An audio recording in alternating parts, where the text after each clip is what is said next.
한번 겪은 분들은 다시는 겪고 싶지 않다며 치를 떠는 고통, 바로 요로결석입니다. 요로에 결석이 생겨서 소변의 정상적인 흐름을 방해하는 질환인데요. 요로결석을 진단할 때 다른 질환과 감별이 매우 중요합니다. 통증이 비슷한 다른 질환과 오인해서 치료 시기를 놓치는 경우도 많기 때문에 오늘은 저와 함께 요로결석의 증상에 대해서 알아보겠습니다.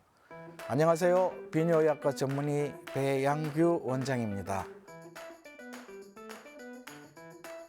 오른쪽 상부 요관결석에 의한 통증은 담석이나 담남염과 비슷한 양상을 보이고요. 오른쪽 하부 요관결석은 맹장염으로 잘 알려진 급성 충수돌기염이나 상행결장의 계실염과 감별이 쉽지 않는 경우가 많습니다. 그리고 여성의 하부에 생긴 요관결석은 골반염의 통증과 비슷한 양상을 나타내기도 해서요. 여러 질환과 감별이 필요한 상태입니다.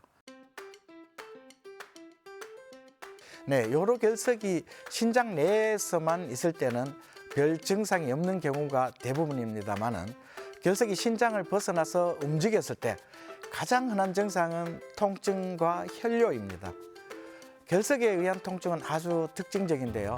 아주 심한 통증이 결석이 있는 쪽의 옆구리나 우측 복부 쪽에서 생겨서 하복부나 대퇴부로 뻗치고 또 이럴 때는 통증이 아주 심하기 때문에 자세를 어떻게 바꾸어도 참을 수가 없어 이리저리 방을 기어다니면서 식은땀을 흘리는 지경에 이르기도 합니다.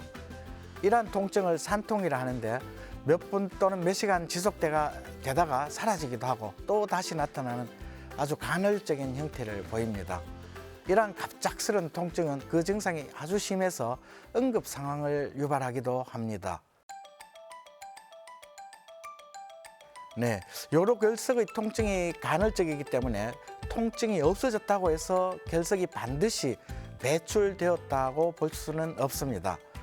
요로 내에 이물질이 지속적으로 존재함으로 해서 요로 감염을 일으킬 수도 있고 요로에 상처를 줌으로 해서 요로의 협착을 유발하기도 하고 이로 인해서 완전한 신장 기능의 소실을 가져오기도 합니다. 이러한 이유로 해서 통증이 없어지더라도 확실하게 결석이 완전히 제거되었는지 확인하는 것이 아주 중요합니다. 네, 통증과 함께 오심, 그러니까 속이 메시겁고 구토가 나타나는 경우가 많은데요. 특히 요관결석이 오른쪽 요관결석이 중부 요관으로 이동했을 때는 하복부 통증과 함께 오심과 구토가 충수돌기염과 감별 진단이 쉽지 않습니다. 그래서 오진하는 경우가 드물지 않게 있습니다. 그리고 오래된 신장 결석의 경우에는 대체로 소화불량이나 만성 식욕부진을 호소할 때가 많은데 이때 염증과 같이 있을 때는 오한과 고열이 나고 또 옆구리 통증이 심해지면서 복부 팽만을 나타낼 수도 있어서 복강 내 다른 질환과 감별이 되지 않는 경우도 많습니다. 네, 신경학적으로 신장의 피막에 분포된 감각신경은 위장관의 감각신경과 같은 통로에서 나오고요. 신장의 위치가 또 복막 뒤에 있어서 신장의 통증이 있을 때 복막을 같이 자극하게 됨으로써 메시꺼움과 구토, 복부 팽만과 같은 복부 증상이 나타나는 경우가 많습니다. 그리고 하부 요관결석이 있을 때, 특히 방광과 접하는 부위에 결석이 있을 때는 방광을 자극함으로 해서 소변이 급하게 되고 자주 보게 되고 소변을 볼 때 아픈 배뇨통, 그리고 소변을 보고도 남은 듯한 잔뇨감이 나타나고 또 여기에다가 요로 감염이 동반되면 아주 열이 나고 오한 등이 따르게 되면서 때로는 폐혈증의 증세로 악화되는 경우도 있습니다. 네, 특징적인 통증이 없는 상태에서 요로결석을 자가 진단하기는 상당히 어렵습니다.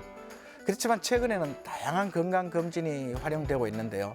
특히 증상이 없는 신장결석은 복부 초음파 검사 시 발견되는 경우가 대부분입니다. 그래서 정기검진 시에 요로계통을 포함시키는 것도 요로결석을 조기 진단하는 데 많은 도움이 될 것 같습니다. 대개 증상만으로도 어느 정도 진단은 됩니다. 그렇지만 확진을 위해서는 소변 검사나 단순 복부 엑스선 촬영이나 복부 초음파 검사나 요로 조영술과 같은 약간 전문적인 검사를 받기도 하는데요. 그렇지만 대개는 비교적 간단한 검사만으로도 진단이 가능합니다.